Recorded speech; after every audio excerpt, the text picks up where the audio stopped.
Nuevamente, buenos días a todos. Y pues vamos a platicar ahí. Me escucho, ¿verdad? Perfecto. Súper bien. Vamos a hablar de, muchas gracias, Judith. Vamos a hablar de innovación. Y atrás de decir algo bien interesante, Judith. El mundo está cambiando. Y para algunos, y en algunas áreas el mundo pareciera que cambia a pasos agigantados, en otras a lo mejor pareciera que va más lento, pero en realidad, pues estamos en un mundo que es cambiante. Y de repente, pues pareciera que nos pasa encima por todas las cosas que están sucediendo. Podríamos ver cuando surgió hace poco ChatGPT y la revolución que trajo. Y ahorita les voy a mostrar lo nuevo que viene con ChatGPT. Y es impresionante las cosas que hoy se están pudiendo hacer. Pero hay que ver nosotros cómo nos subimos a esa ola. Porque nos vamos a subir cuando haga sentido de negocio. No es subirme a la ola simplemente por estar en la ola, por estar en lo novedoso, por tener lo más nuevo. ¿Cuál es el impacto para nosotros como empresarios, como emprendedores, como autoempleados o como lo que seamos, incluso como colaboradores? Ajá. Cuando nos subimos a este mundo de la tecnología. Y empezamos por hablar de qué es innovación, diciendo que no es innovación. Ajá. Y ya sabemos, bueno, ¿qué es innovación? Hacer algo diferente per se no es innovación. ¿Es parte del proceso de la innovación? Sí. Pero simplemente porque hice algo distinto, no estoy innovando. Y ahorita vamos a ver un ejemplo muy claro de cuando como seres humanos hemos hecho cosas muy distintas y sin embargo no hubo un proceso de innovación per se. ¿Que es estético? Pues si no es bonito, pues seguramente a los clientes no les va a gustar. Esperamos que algo sea bonito y por ahí escriben luego siempre con las 3 Bs, ¿no? Bueno, bonito y barato. Y esperamos que las cosas sean bonitas. Quizás el prototipo no sea tan estético, pero pues algo que sea atractivo generalmente va a llamar la atención, que brinde una utilidad fundamental, que esto que estamos proponiendo en realidad tenga aplicabilidad en nuestra vida personal o que tenga aplicabilidad en el mundo de los negocios. Porque emplea tecnología de punta es innovador, no necesariamente. Si la utiliza y toma ventaja de ella, qué bueno, pero no necesariamente por usar las últimas tecnologías se está hablando de un proceso de innovación. Que sea novedoso. Es importante también en el proceso de innovación la novedad, siempre y cuando esta cumpla con un propósito que es que las cosas tengan un valor y un valor de negocio. La innovación per se no es un momento específico en la vida, que hoy me levanto y hoy acabo de innovar mientras me estaba bañando o cuando llegué a la oficina. La innovación es un proceso. Y es un proceso que va a ocurrir cuando yo voy viendo en el mercado qué es lo que ya existe y qué necesidades están o cubiertas o parcialmente cubiertas. Es decir, hay áreas de oportunidad latentes que no se han abordado correctamente o que no se han abordado y entonces para mí surge una oportunidad de negocio. Y lo vemos, por ejemplo, a los que ya estamos más viejos, ¿verdad? Pues muchos a lo mejor tenemos una cuenta de Hi-Fi y de repente llegó Facebook y pues los desbancó. Y las dos parecieran ser cosas muy parecidas, sin embargo, pues se colocó mucho mejor porque descubrió otras cosas. Facebook, que a lo mejor no tenía Hi-Fi, y entonces cubrió mejor las expectativas de las personas, y fue que se detonó. Y redes sociales hemos tenido muchas, y cada una cubrirá sus nichos de negocio en particular, ¿no? Twitter, ahora X, pues, cubre ciertas particularidades. Red, yo tengo cuenta en casi todas las redes sociales, y yo no veo a TED como un sustituto, por lo menos hoy, de lo que es X. Ajá. Yo me anuncio en muchas redes sociales, sin embargo, el público que resuena en cada una de las redes sociales y los mensajes que recibe son diferenciados, porque no son los mismos clientes, sino están buscando las mismas cosas. Eh, las diferencias de edad de tema de estas redes, entonces, bueno, tenemos que entender dónde está nuestro nicho de mercado para podernos dirigir a ese nicho en particular. Y retomando este punto de innovación, cuando nosotros cambiamos del telégrafo hacia el teléfono, hay un proceso profundo de innovación. ¿Por qué? Porque sí, el telégrafo nos permitía comunicarnos, pero Yo no hablaba directamente con la otra persona, mandaba un mensaje y ese mensaje llegaba y volaba codificado y llegaba y se interpretaba y eran mensajes muy cortitos, tenía un corto, pues, quizá excesivo para su momento, pero era como nos comunicábamos. Cuando surge por primera vez el teléfono y entonces podemos comunicarnos con la otra persona y podemos comunicarnos ya de manera hablada, hay un proceso de innovación porque se cubren otras necesidades. Está la inmediatez de cuando yo estoy hablando con la otra persona, puedo expresarme de una manera distinta de lo que podría hacer a través de mandar un mensaje en un telegrama. Y creo que todos hemos aquí vivido de repente que cuando lanzamos un mensaje en WhatsApp, pues no hay una entonación de voz. No estoy comunicando otro tipo de emociones que podría estar comunicando cuando estoy hablando. Bueno, eso el teléfono lo vino a cubrir. Y los primeros teléfonos pues eran unos armatotes enormes que estaban en las paredes. Y después hubo un proceso. Yo no le llamaría tanto de innovación, porque hicimos algo distinto, sí. Hicimos un teléfono mucho más portátil. Y en la casa de ustedes tenía un cable que era como de 30 metros y se lo podían llevar a la cocina o al segundo piso. Pero era el mismo teléfono. Me servía exactamente para lo mismo. No había un cambio en funcionalidad. Solamente que ya no estaba atado a la pared. De ahí viene otro cambio, una innovación, y es cuando surgen los primeros teléfonos que van en los automóviles. Y que a quienes les tocaron verlo, se escuchaban bastante mal.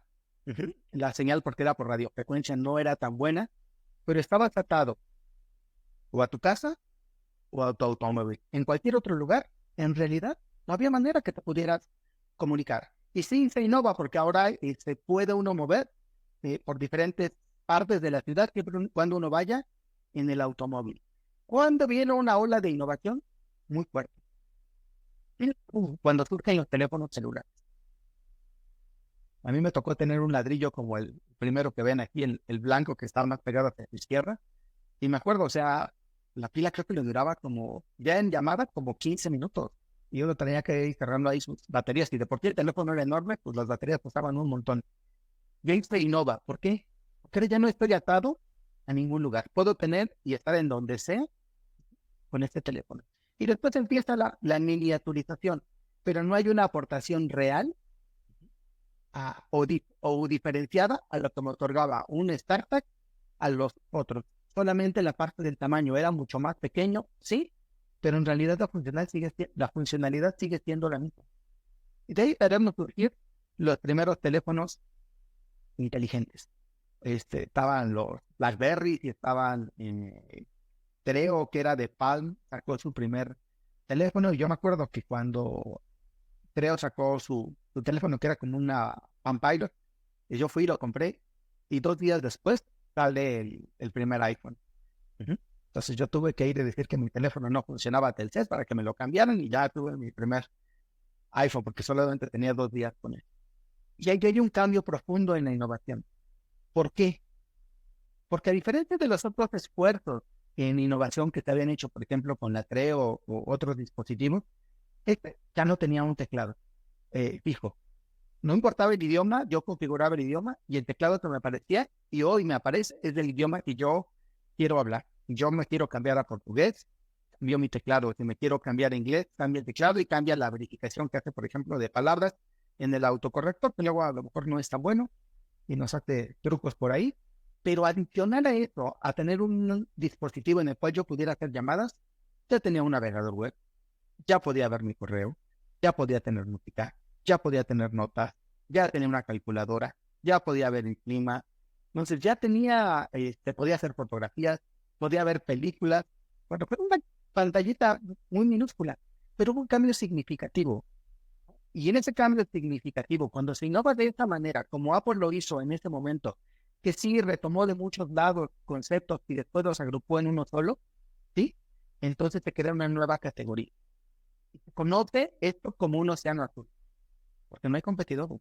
Y en el momento en que Apple hizo esto, no había un solo competidor que hiciera lo que Apple estaba haciendo. Había esfuerzos aislados, parecidos, pero no como lo hacía Apple. Y entonces te quedas de repente sin competencia. Y pues se toca poner las reglas del juego. Cuando tú haces eso, te vuelves en quien pone las reglas y establece cómo se va a comportar el mercado. Y pues creo que muchísima gente quería tener un teléfono como esto, se agotaban, recordarán las filas que se hacían para conseguir uno de estos teléfonos. Pero estar ahí no es para siempre, porque el proceso de innovación va a continuar y habrá gente que va a hacer cosas iguales o mejores que las que nosotros estamos haciendo. Y en esta ola de teléfonos celulares, pues creo que todos vimos esto, ¿no? Todos empezaron a montar en esta ola, y se montó Samsung, se montó Sony, se montó todo el mundo, haciendo en algunos casos mejores teléfonos con mejores cámaras, un sistema operativo que a muchísimos les gusta como es el Android. Incluso hasta Microsoft se montó sobre esto. Un teléfono, desde mi perspectiva, que era bastante malo, y yo trabajaba en ese entonces y nos obligaban a tener este teléfono, y la verdad es que nosotros, muchos de los empleados, éramos iPhoneeros de closet, ¿no? Traíamos en el saco guardado que no sonara y que no vibrara nuestro celular particular, que era un iPhone, y afuera traíamos el de la compañía. ¿Por qué? Porque su interfaz no era tan amigable como era el otro. Pero todo el mundo se montó en esta tecnología. Algunos sobreviven, otros ya no sobreviven. ¿Por qué? Porque no supieron adaptarse, no supieron leer las características del mercado. Microsoft, compra a Nokia la parte de telefonía celular. Pues le duró muy poco el gusto porque llega Satya Nadella y pues prácticamente es lo primero que termina vendiendo. Y cuando ya tengo muchos competidores, cuando muchos hacen, y no exactamente lo mismo, hacen cosas muy parecidas a las que yo hago, eso se convierte en un océano rojo. Y entonces, pues vamos a pelearnos por descuentos, vamos a pelearnos por precio. Ya mi diferenciador no está tan marcado. Y así nos va a pasar a todos nosotros, a los que estamos aquí como empresarios. De repente surgimos con una idea y esa idea es diferente y el mercado la reconoce y la premia y nos consigue y conseguimos buenos clientes, podemos poner nuestros precios. Pero hay mucha gente que de repente va a llegar, va a ver que esa es una buena idea, la va a adecuar y de repente pues se convierte en un gran competidor. Hoy Apple será diferenciado en algunas cosas, pero en general pues poca innovación está lanzando, aparte de los lentes que ahorita vamos a platicar un poco de ellos. Y cuando estamos en un océano rojo, pues las ganancias se van a reducir, tenemos muchísima competencia. Quizá todo el mundo conozca esas dos marcas, o espero que las conozcan, Kodak y Blockbuster. Kodak fue el dueño de todo lo que tenía que ver con rollos fotográficos. Un cercano competidor era por ahí Fuji, que estaban basados al verde y Kodak en el amarillo. Los que nos dedicábamos a la fotografía eran muy marcadas estas tendencias. Ellos tenían rollos para blanco y negro, para color y para transparencia. Hoy es una compañía que es poco relevante. Yo no sé si alguien las vea o muy difícilmente los vamos a ver en cámaras fotográficas. Blockbuster dominó el mundo de todo lo que eran los servicios de entretenimiento de películas en casa. Hoy, extinto. ¿Quién llega? Kodak es el inventor del sensor de la tecnología de las cámaras digitales. Y siendo el inventor, el que patenta y crea toda esa tecnología, decide que no es el momento para el mercado. Y no la saca. Pero su competencia no. Canon y Nikon deciden que sí es el momento. Y lanzan las primeras cámaras digitales. Carísimas, por cierto, a mí me tocó, cuando yo estudiaba fotografía, me tocó ver este tipo de cámaras que decía, wow, eran fabulosas, pero eran muy, muy caras y su capacidad era poca. Sin embargo, hoy el mundo está dominado por la tecnología de cámaras digitales y ya son cosas que es totalmente irrelevante. Incluso hoy Nikon y Canon tienen problemas para mantenerse relevantes. ¿Por qué? Porque entró un jugador que nadie esperaba, que es Sony. Y Sony entró con cámaras que son en el espejito, le llaman mirrorless.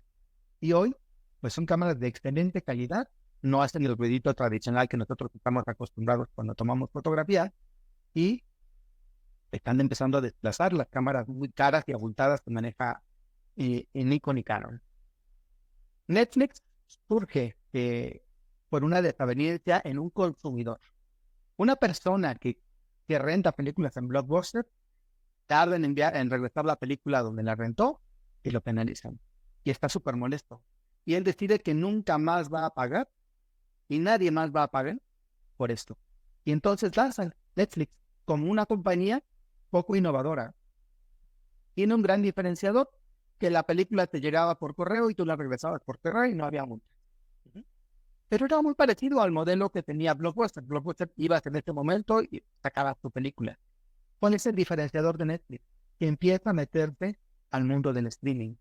Y empieza entonces a grandes casas productoras a comprarles material. Y empieza a crecer. Las grandes casas productoras se dieron cuenta del negocio y empezaron a hacer lo mismo. Y entonces Netflix ya no se diferencia y está a punto de quebrar. Necesita innovar, necesita reinventarse. ¿Y qué hace Netflix en este momento?